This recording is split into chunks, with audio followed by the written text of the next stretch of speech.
تحریر فرمایا ہے کہ قربانی کے لیے کیا نصاب اپنایا جائے۔ چاندی کی بنیاد 52.5 تولے چاندی کے بقدر روپیہ یا جتنے پیسوں میں 7.5 تولہ سونا آ جائے۔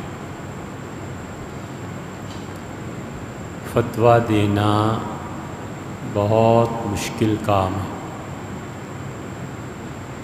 حضور اقدس صلی اللہ علیہ وسلم نے بڑے صاف لفظوں میں فرمایا ہے کہ فیصلہ کرنے والے 66 آدمی 100 میں سے جہنم میں جائیں گے اور 33 آدمی جنت میں جائیں گے۔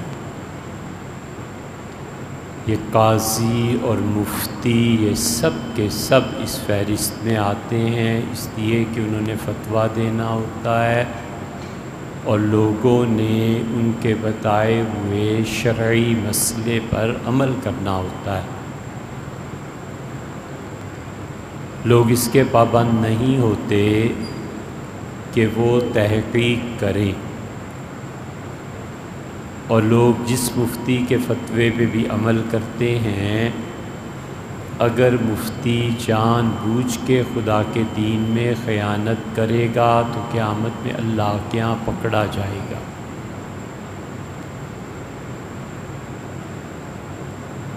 اور اگر وہ محنت کر کے تحقیق کر کے کوئی بات کرے گا تو اللہ کے ہاں اتنا ہی اجر اور ثواب بھی پائے گا۔ چنانچہ حدیث میں یہ آیا ہے کہ اللہ ایسے لوگوں کو قیامت کے دن اپنی توحید پر گواہ بنائے گا۔ قرآن کریم میں بھی شہداء کا لفظ استعمال ہوا ہے، تو جو قیامت میں اللہ کی وحدانیت کی شہادت دیں گے یہی بڑے بڑے علماء ہوں گے۔ کئی مہینے غور کرنے کے بعد اور اس ملک کی معیشت پہ اچھی طرح کڑی نظر کرنے کے بعد ہماری اپنی رائے یہ ہے کہ ضروری نہیں ہے کہ کوئی اسے مان لے، یہ ضروری بھی نہیں ہے کہ آپ اس پہ عمل کریں، یہ بھی ضروری نہیں ہے کہ یہ رائے بالکل ٹھیک ہو، لیکن اللہ سے ڈرتے ہوئے آخرت کے خوف کو سامنے رکھتے ہوئے ہمارا خیال ہے کہ اس ملک میں ہم اپنے طور پہ پاکستان میں قربانی کی بنیاد 7.5 تولے سونے کو بنائیں اور زکوٰۃ میں 52.5 تولے چاندی نصاب ہونا چاہیے۔ اہل علم اس سے اختلاف کریں، بالکل ٹھیک ہے، ان کے پاس دلائل ہے۔ دارالافتاء والے کہیں سے کوئی بھی اس کے خلاف فتویٰ لکھے، ان کا حق بنتا ہے، لیکن ہم اپنی خالصتاً ذاتی تحقیق اور سوچ سمجھ کے اللہ سے استخارے کے بعد یہ عرض کر رہے ہیں کہ ہمارے مفتیوں کو یہ رائے بدلنی چاہیے۔ دیکھیں، امام ابو حنیفہ رحمۃ اللہ علیہ نے صاف صاف لفظوں میں فرمایا ہے۔ امام محمد رحمۃ اللہ علیہ کی کتابوں کو دیکھا، ان کے شارحین میں مبسوط کو دیکھا، ہدایہ کے شارح صاحب فتح القدیر کو پڑھا، بدائع کو پڑھا، شامی کو پڑھا، تبیین الحقائق اور عالمگیری اور کتابیں بھی۔ 10-12 کتابیں جو حنفی فقہ میں بہت بنیاد اور وسیع اور مضبوط کتابیں ہیں، ان کو پڑھنے سے یہ بات سمجھ میں آتی ہے کہ ایک مقام پر پہنچ کے امام ابو حنیفہ رحمۃ اللہ علیہ اختیار کے بھی قائل ہوئے، لیکن وہ بہت تفصیلی اور علمی مسئلہ ہے، اور نوادر الروایہ میں بھی اور ظاہر الروایات کی تصریحات بھی پڑھی، فتویٰ دیتے ہیں امام ابو یوسف اور امام محمد رحمۃ اللہ علیہ کے قول پہ کہ زکوٰۃ کا نصاب 52.5 تولے چاندی ہے، جو اسٹیٹ بینک کی پچھلے سال کی تصریحات کے مطابق 80-85 ہزار قسمیں ہوں گی تو زکوٰۃ لگ جائے گی۔ ہیں 88,000، 88 صحیح۔ اس کو ایسے ہی قائم رہنے دینا چاہیے۔ امام ابو حنیفہ رحمۃ اللہ علیہ بار بار فرماتے ہیں ان کے شراح بھی کہ انفع للفقراء، جس میں عام پبلک کا نفع ہے اس کو بنیاد بنایا جائے۔ حضور صلی اللہ علیہ وسلم کے زمانے میں 7.5 تولے سونا اور 52.5 تولے چاندی یہ برابر ہی ہوا کرتی تھی۔ اس لیے یہ بھی آیا ہے کہ دونوں میں سے جس کو چاہے چن لے، سونے کو نصاب بنا لے، چاندی کو بنا لے، دونوں چیزیں پاس ہوں تو کیش میں چلا جائے۔ یہ وہ مسائل ہیں جو عام طور پہ آتے ہیں۔ اس لیے خیال یہ ہے کہ ہم زکوٰۃ کے نصاب کو اسی طرح رہنے دیں، اور فتویٰ اسی پہ دینا چاہیے کہ اگر تمہارے پاس 88,000 روپے سے زیادہ ہے تو تم زکوٰۃ دو گے، اور زیادہ جتنا بھی پھر ہو اس پہ زکوٰۃ آئے گی۔ لیکن ہمیں قربانی کے سلسلے میں اس نصاب کو سونے پہ لے جانا چاہیے۔ سونا جو ہے اس وقت کے ریٹ میں، یہ ہم نے پتہ کیا کل ہی، تو 9.25 لاکھ روپے کا بنتا ہے۔ کہاں 9.25 لاکھ روپے اور کہاں 88,000۔ ہم اپنی بات کی وضاحت کر رہے ہیں کہ اہل علم میں سے کوئی سنے تو انہیں پورے اختلاف کا حق ہے، اسے رد کر دینے کا بھی حق ہے، کوئی ایسی بات نہیں۔ اللہ کرے ہم صحیح چیز پہ قائم رہیں، لیکن 88,000 روپے پہ زکوٰۃ چلیے 2.5% ہو گئی، دے دی۔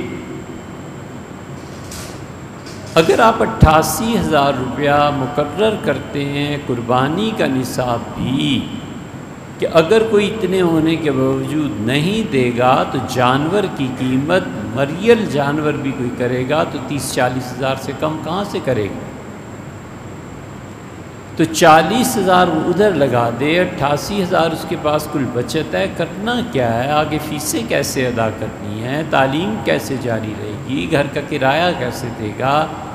اس لیے ہم اس فتوے کو بدلیں اور ہم یہ کہیں کہ جس کے پاس 7.5 تولے سونا، مثلاً وہ 9.25 لاکھ روپے اس کی قیمت ہے، کسی کے پاس اتنی مالیت کیا ہے کوئی چیزیں، تو پھر اس پر قربانی آئے گی۔ اگر اس سے کم ہے 5 لاکھ 6 لاکھ 7 8 9 بھی، اس پہ قربانی واجب نہیں ہوگی۔ یہ کرنا چاہیے، کیونکہ ہزاروں نہیں لاکھوں مسلمان، کروڑوں مسلمان، لاکھوں بھی نہیں کروڑوں مسلمان اس ملک کے، جب ہم فتویٰ دیتے ہیں کہ 88,000 سے زیادہ ہے تو تم اب قربانی کرو، نہیں کر سکتے گناہ گار ہوتے ہیں۔ ہمیں کیا ضرورت ہے اتنے لوگوں کو گناہ گار کرنے کی؟ ہم اس کی بجائے کتاب و سنت کی تصریحات اور حنفی فقہ کی بنیادی کتابیں جو ہمارے بڑے مفتی اور مجتہد حضرات تھے ان کو سوچیں، ان کی کتابیں پڑھیں اور ہم لوگوں کو بتائیں کہ 9.25 لاکھ قیمت تو ایسے ہی ہے، اصل تو وہی 7.5 تولے سونا ہے۔ 7.5 تولے سونے کی مالیت سے بڑھ کر ہے آپ کے پاس تو قربانی دیں، اس سے کم ہے تو قربانی واجب نہیں ہوتی۔ اس کے باوجود کوئی آدمی قربانی کرتا ہے، 88,000 پہ 90 ہو گئے تو قربانی اس نے کی، بسم اللہ 100 بار کرے، یہ اس کا اور اللہ کا تعلق ہے، اسے کوئی روکتا تھوڑا ہی ہے، اس کا اپنا جذبہ ہے، اس کا اخلاص ہے، اللہ قبول کرے۔ لیکن ہماری ذاتی رائے یہ ہے کہ اس ملک کے حالات بہت بہت خراب ہو۔ پنڈی سے اسلام آباد اگر جانا ہو تو اب عام آدمی نہیں کر سکتا، ان دنوں میں 2-4 ہزار کا پیٹرول ایسے ہی پھک جاتا ہے۔ سڑکیں خالی ہو گئی ہیں، ہوٹل خالی ہو گئے ہیں، دکانیں خالی ہو گئی ہیں۔ آپ آنکھیں کھول کے اس معاشرے میں شام کو ذرا جائیں کہ چکر لگائیں تو ہوٹلوں والے رو رہے ہیں کہ جی گاہک نہیں آ رہا، کپڑے والے رو رہے ہیں کہ جتنی پہلے ہوتی تھی اب نہیں ہوتی۔ یہ کئی لوگوں سے ہم نے دریافت کیا اور انہوں نے کہا تو کہاں ہمارا معیار یہ تھا کہ انفع للفقراء، کہ فتویٰ وہ دینا چاہیے مالیات میں جو غریب لوگوں کو زیادہ سے زیادہ نفع بخشے۔ کہاں ہم فتویٰ اگر یہ دینے لگیں تو یہ غریب لوگوں کے لیے نفع نہیں ہے، نقصان۔ تو اس سے ہمارا خیال پڑھنے لکھنے اور اس کے بعد اللہ کے خوف سے کہتے ہیں اگر یہ غلط ہو تو اللہ ہمیں 1000 بار معاف کرے، ہماری کوئی ذاتی مصلحت اس میں نہیں ہے، لیکن ایک ذمہ دار کی حیثیت سے عرض کرتے ہیں کہ ہمارا خیال ہے کہ اس بنیاد کو بدلنا چاہیے۔ زکوٰۃ میں وہی رکھی جائے 52.5 تولے چاندی، اور قربانی میں نصاب جو ہے وہ سونے پہ لایا جائے کہ 7.5 تولے سونا یا اس کے بقدر روپیہ پیسہ جو بھی اگر ہوگا تو قربانی واجب ہوگی، ورنہ قربانی واجب نہیں ہوگی۔ اس میں کوئی چیز بھی غلط ہو تو اللہ تعالی ہمیں واپس پلٹا دے اور خدا اس پہ حساب نہ لے۔ بہت ذمہ داری کی بات ہے جو آپ سے عرض کی ہے۔ آپ نے یہ دریافت فرمایا ہے کہ بیرون ملک ایک دوست ہے اور وہ پڑھائی بھی کرتا ہے اور کام بھی کرتا ہے، تو اس کا کہنا ہے کہ یونیورسٹی کی اسائنمنٹس تیار کر دوں تو مجھے پیسے دے دیا کرے گا۔ دیکھیں بھائی، اسائنمنٹس اسے آپ تیار کر دیں کیونکہ اسے نہیں آتی، کئی صورتیں بنتی ہیں نا، اسائنمنٹس اسے تیار کر دیں تاکہ وہ تعلیم حاصل کرے تو تعلیم پر اجرت جائز۔ اسائنمنٹس تیار کر دیں اور وہ دھوکہ دے لوگوں کو، آتا جاتا تو کچھ ہے نہیں، اور آپ کا نام رب کر کے اپنا نام لکھ دے تو یہ اس شخص کے لیے ناجائز ہوگا، حرام ہوگا، اس لیے کہ وہ لوگوں کے ساتھ دھوکہ کر۔ کسی جگہ یہ دھوکے سے باز نہیں آتے۔ حرمین شریفین سے اتنے سوالات آ رہے ہیں کہ سعودی حکومت نے اس کی پابندی لگائی ہے کہ عمرے کے علاوہ کوئی بھی طواف کے لیے نہیں آئے۔ عورتوں میں تو پتہ نہیں چلتا، خواتین تو چلی جاتی ہیں، عام سادہ لباس میں کوئی نہیں روکتا۔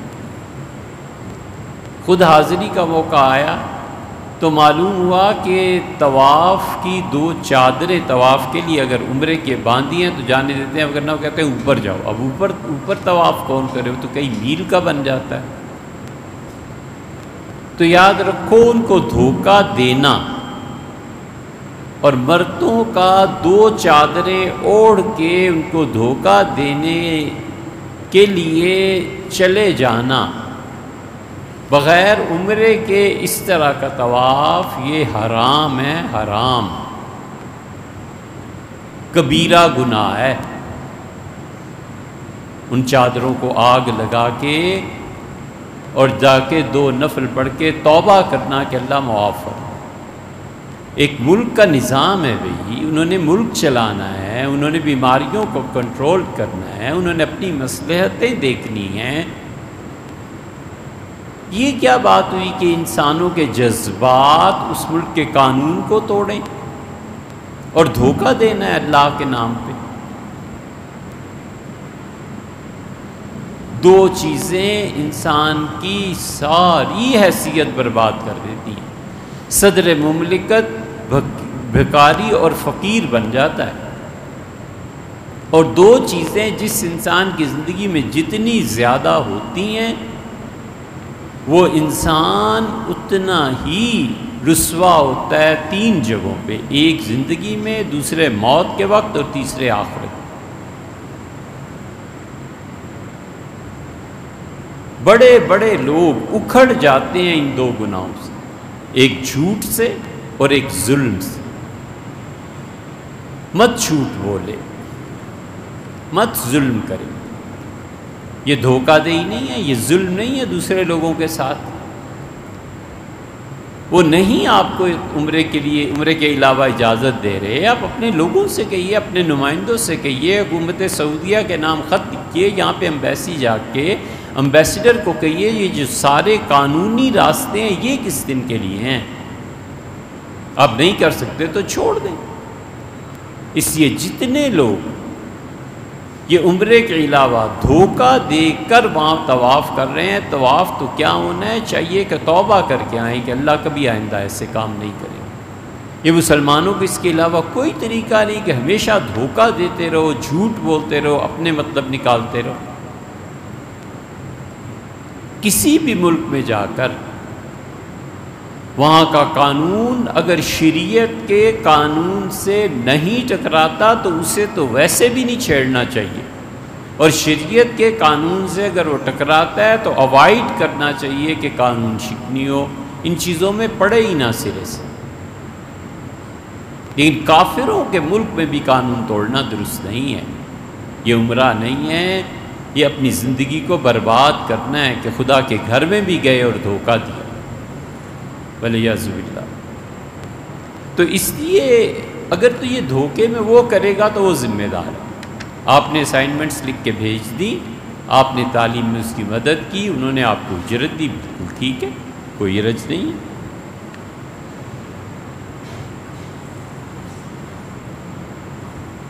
یہ جو ایک آپ نے مسئلہ لکھا ہے نا کہ پردادا کے گھر میں رہ رہے ہیں اور بٹوارے کا جھگڑا ہے اور معاملہ کورٹ تک پہنچ گیا ہے، اس کے متعلق آپ اگر فون پہ بات کر لیں تو میں انشاءاللہ کچھ عرض کروں۔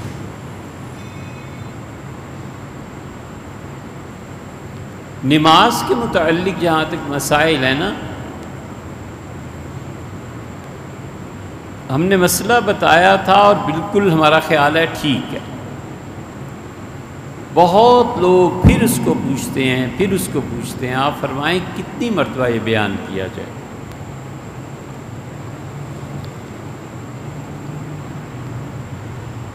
تین مسئلے ہیں۔ ایک مسئلہ تو یہ ہے جو ہم نے بیان کیا تھا، پھر کرتے ہیں تاکہ لوگ اس کو اچھی طرح سمجھ لیں، پھر پوچھتے ہیں کہ جی یہ سمجھ میں نہیں آیا۔ بھائی امام صاحب نماز پڑھا رہے ہیں، کوئی ایسی غلطی ان سے ہو گئی جس کی وجہ سے انہیں سجدہ سہو کرنا تھا۔ اب ان کے مقتدیوں میں امام صاحب کے کچھ تو ایسے ہیں جو بالکل پہلی رکعت سے ان کے ساتھ ہی ہیں، ٹھیک ہے، ایک صورت پہلی رکعت میں ساتھ ہیں، انہیں چاہیے کہ امام کے ساتھ سلام پھیریں گے آخر پہ اور 2 سجدے کریں گے جیسے امام کرتا ہے، جیسے عام مسلمانوں کی مسجدوں میں ہوتا ہی ہے۔ ایک صورت یہ ہے کہ جو آیا ہے اور اس کی کوئی نہ کوئی رکعت باقی ہے، پہلی باقی ہے، دوسری، تیسری، چوتھی، کوئی بھی، اور اسے پتہ ہی نہیں ہے یا پتہ بھی ہے کہ کیوں امام سجدہ سہو کر رہا ہے، مثلا دوسری رکعت میں آیا تو تیسری میں امام پہ واجب ہوا تھا، کوئی غلطی تیسری میں ہو گئی، دوسری میں آیا تو پہلی میں کوئی غلطی ہو گئی، پتہ تھا یا نہیں تھا؟ جس نے کھڑے ہو کے اپنی کوئی رکعت پوری کرنی ہے، چاہے 1، چاہے 2، چاہے 3، وہ اگر امام کے ساتھ سلام پھیرے گا تو اس کی نماز ٹوٹ جائے گی، اسے چاہیے کہ اپنی نماز دوبارہ کھڑے ہو کے پڑھے، امام کے ساتھ سلام نہ پھیرے، صرف امام کی مطابقت کرے، امام کے پیچھے چلے 2 سجدوں میں، 2 سجدے وہ امام کے ساتھ کرے گا، سلام نہیں پھیرے گا۔ سلام پھیرے گا، کیوں پھیرے گا؟ جان بوجھ کے پھیرا تو نماز ٹوٹ گئی، مسئلہ ہی نہیں جانتا تھا تو بھی نماز ٹوٹ گئی، مسئلہ جانتا تھا جان بوجھ کے بھی نہیں، غلطی ہو گئی تو پھر آخر پہ اپنا سجدہ سہو کرے گا۔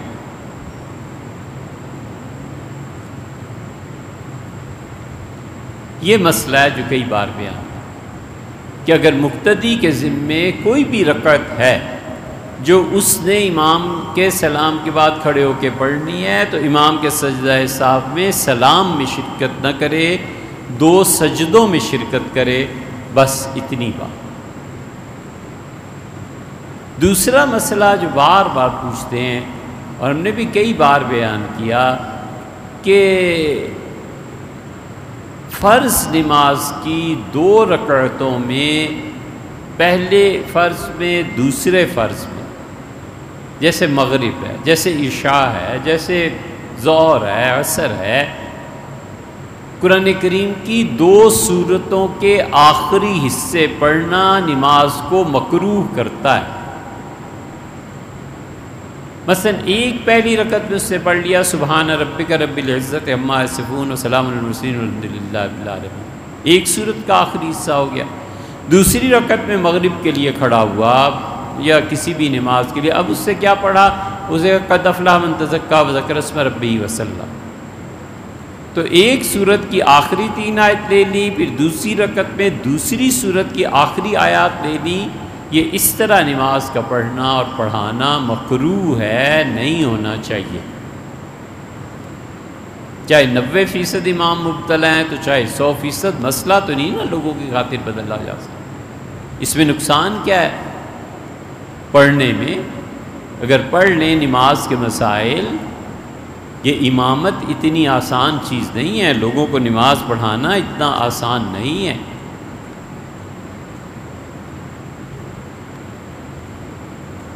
پوری دنیا میں اس وقت سلسلہ چشتیہ صابریہ جو پھیلا ہوا ہے نا، بالعموم اس کے ڈانڈے جا ملتے ہیں حضرت حاجی امداد اللہ صاحب مہاجر مکی رحمۃ اللہ علیہ۔ حضرت حاجی امداد اللہ صاحب مہاجر مکی رحمۃ اللہ علیہ کے خلفاء میں ہیں، یہ مولانا تھانوی اور گنگوئی اور مولانا صفی اللہ احمد صاحب سہارنپوری رحمہ اللہ اور شیخ الہند رحمۃ اللہ، یہ سارے ان کے خلفاء۔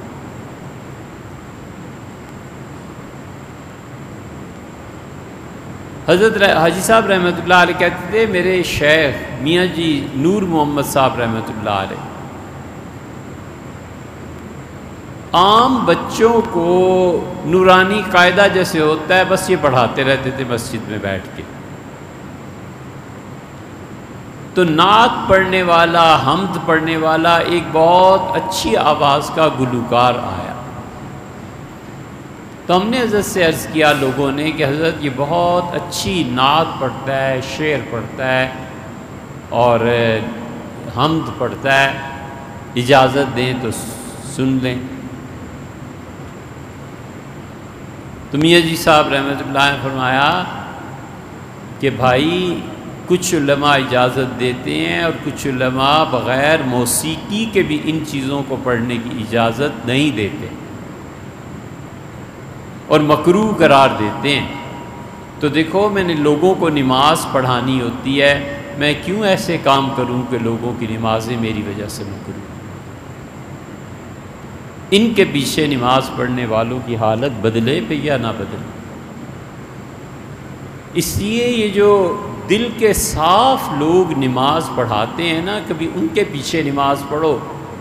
بندہ پہلی جو 2-4 نمازیں پیچھے پڑھتا ہے تو حیران ہوتا ہے کہ آخر ہو کیا گیا ہے مجھے،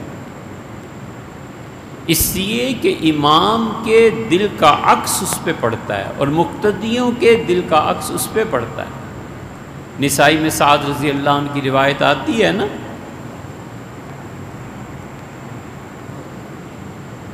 وہ کہتے ہیں مجھے فجر میں دیر ہو گئی، میں نے جلدی جلدی وضو کیا اور رسول اللہ صلی اللہ علیہ وسلم کے پیچھے دوسری رکعت میں شامل ہو گیا۔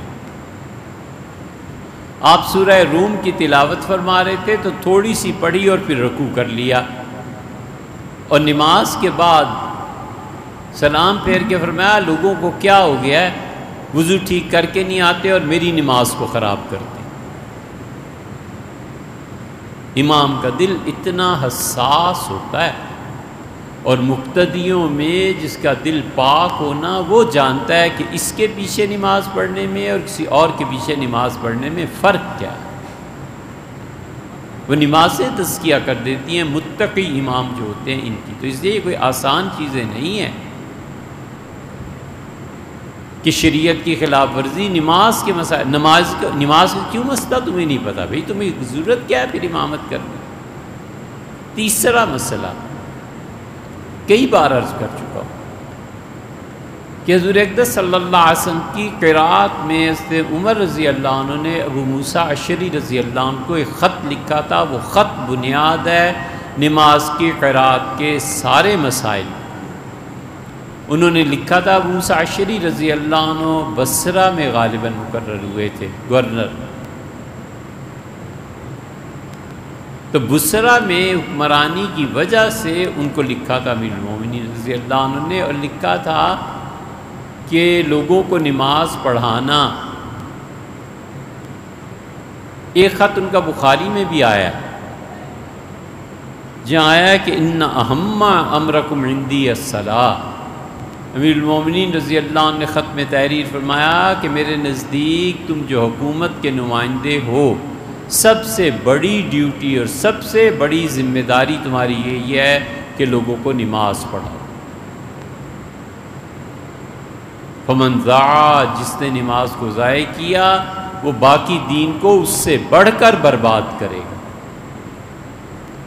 اور میرا یہ خط تم تک پہنچے تو لوگوں کو نماز پڑھاؤ صحیح طرح سے۔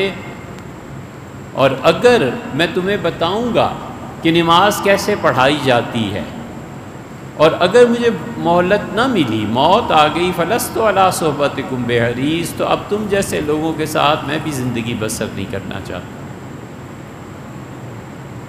کیا سٹینڈرڈ ہوگا کہ لست علی صحبتکم بحریص، اب میں تم لوگوں کے درمیان رہنا بھی نہیں چاہتا۔ امام مالک رحمۃ اللہ علیہ کے ایک استاد تھے، ان کے خط سے آپ کو پتہ چلے گا یہ بات کیا تھی۔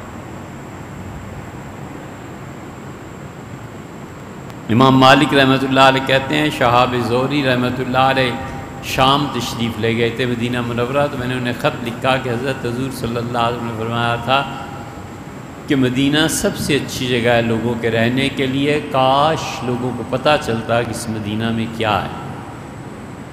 تو میرے استاد نے خط لکھا مجھے اور کہا ہاں میں رہا ہوں جب رہنے کے قابل تھے لوگ، اب تم جیسے رہ گئے ہیں تو اب وہاں کیا رہنا ہے۔ یہ ان کی زندگی کا سٹینڈرڈ تھا۔ اسی واسطے عمر رضی اللہ عنہ موسیٰ اشعری رضی اللہ عنہ کو خط لکھا اور کہا کہ لوگوں کو نماز پڑھاؤ فجر کی، سورہ حجرات 26ویں پارے کے آخر، اس سے لے کر سورہ بروج تک، یہ 27، 28، 29 اور 30ویں پارے کا بھی آدھا، یہ تقریباً 4 پارے، 3.5، پونے 4 ایسے بنتے ہیں۔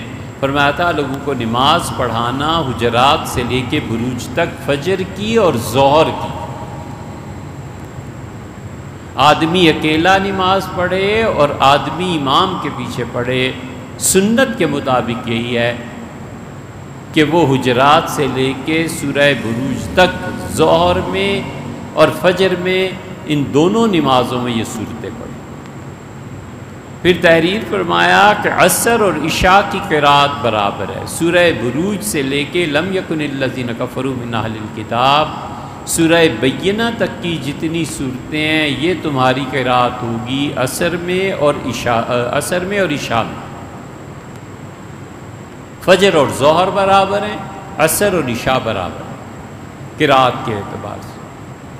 اور مغرب کے متعلق فرمایا تھا کہ سورہ بینہ کے بعد جو آگے صورتیں ہیں چھوٹی، ان میں کسی صورت سے تم مغرب پڑھا دینا لوگوں کو۔ یہ قرات کی تقسیم۔ اسی لیے یہ جو نصاب بنتا تھا نا پچھلے زمانوں میں، مسلمانوں نے کبھی بھی اپنے بچوں کو نصاب تعلیم کے بغیر نہیں پڑھایا۔ ہمیشہ متعین ہوتا تھا کہ بچوں کو یہ چیزیں پڑھانی ہیں۔ یہ تو انگریزوں نے آ کر شروع کیا تھا اور انگریزوں نے کہا کہ ہندوستان میں ہندو ہیں، مسلمان ہیں، سکھ ہیں، عیسائی ہیں، یہودی ہیں، تو کون مذہبی نصاب پڑھائے گا؟ اس لیے ہم انڈیا میں اس نصاب کو رائج کریں گے جس میں کسی مذہب کا کوئی عمل دخل نہ ہو۔ یہ انگریزوں نے کیا تھا تاکہ فرقہ واریت نہ پھیلے۔ فرقہ واریت اگر پھیلے گی تو لڑائیاں ہوں گی تو حکومت کو مصیبت پڑے گی۔ ان کا نصاب ایسا بناؤ جس سے مذہب کا تعلق نہیں۔ پاکستان بن گیا، یہاں انہوں نے نصاب میں اسلامک سٹڈیز شامل کی، اس سے پہلے ایسے نہیں تھا، وہ نصاب اور تھا۔ مسلمان پرائیویٹ شام کو جا کے مسجدوں میں پڑھا کرتے تھے۔ یا انگریزوں نے یہ کیا یا پھر جنرل کیانی نے جو اسکول پنڈی میں قائم کیے تھے، انہوں نے بھی اسی کو، انگریزوں کی اس روایت کو انہوں نے دوبارہ دنیا میں زندہ فرمایا۔ انہوں نے کہا کہ وہ نصاب پڑھاؤ، اس میں فزکس، کیمسٹری، بایولوجی، میتھس یہ ہیں۔ انہوں نے تو پاکستان کی تاریخ کو بھی، ان کا کیا ضرورت ہے اس سے؟ سائنٹسٹ بنانے تو اس کی ضرورت نہیں۔ تو اس لیے اگر مسلمانوں کا کبھی بھی نصاب تعلیم بنا تو ایک سمپل سی بات ہے، وہ یہ کہیں گے کہ بیٹے میٹرک ہے، ایف اے ہے، جو بھی انتہائی درجہ ہے آپ کا، 30واں پارہ تمہیں پورا آنا چاہیے، وہ سناؤ بس۔ 30واں پارہ جس کو آتا ہوگا، سورہ بروج سے پہلے کی صورتیں وہ فجر میں پڑھ سکتا ہے، ظہر میں پڑھ سکتا ہے، سورہ بروج سے لے کے بینہ تک وہ عصر اور عشاء میں پڑھ سکتا ہے، اور سورہ بینہ کے بعد کی صورتیں مغرب میں پڑھ سکتا ہے۔ اس کی ساری زندگی سنت کے مطابق عبادت گزرے گی۔ مسئلہ کیا ہے؟ اس پارے کو روز پڑھتا رہے، سال 2 سال میں یاد ہو جائے گا۔ اس پارے کی کچھ صورتیں مقرر کر لے، یاد ہو جائے گا بس۔ یہ تینوں مسئلے ایسے ہیں جو بارہا کرتے ہیں اور لوگ پھر بھی اس کو کہتے ہیں۔ دینی اور دنیاوی معاملات میں اعتدال کے ساتھ چلنا چاہیے۔ ہاں بھائی، جہاں تک ہو سکے اپنے جذبات کو عقل کے تابع رکھنا چاہیے۔ حضور اقدس صلی اللہ علیہ وسلم کی یہی پالیسی تھی، نبی کریم صلی اللہ علیہ وسلم ایسے ہی کرتے تھے۔ یہاں جوش اور جذبے کی ضرورت ہوتی تھی، لوگوں کو جوش دلاتے تھے کہ کرو یہ کام، اٹھو، جلدی کرو۔ بدر میں جیسے بہت سے مواقع جہاں جوش کی ضرورت نہیں ہوتی تھی، حضور صلی اللہ علیہ وسلم آتے تھے، سکون سے رہو، وقار سے چلو۔ مثلا حج، لوگوں نے اونچی اونچی آواز میں اللہ کو ذکر شروع کیا۔ حضور صلی اللہ علیہ وسلم آیا، اللہ بہرا نہیں ہے، تمہاری ساری باتیں سنتا ہے۔ علیکم بالسکینۃ والوقار، عزت اور احترام کے ساتھ حج میں چلا کرو، سکون کے ساتھ چلا کرو۔ تو جہاں جس موقع کی ضرورت تھی وہ کرنے کا حکم دیا گیا۔ وتر میں تیسری رکعت میں یہ مسئلہ بھی بیان کر چکا تھا بھائی، سے پھر دیکھوں گا، اس وقت ذہن میں نہیں۔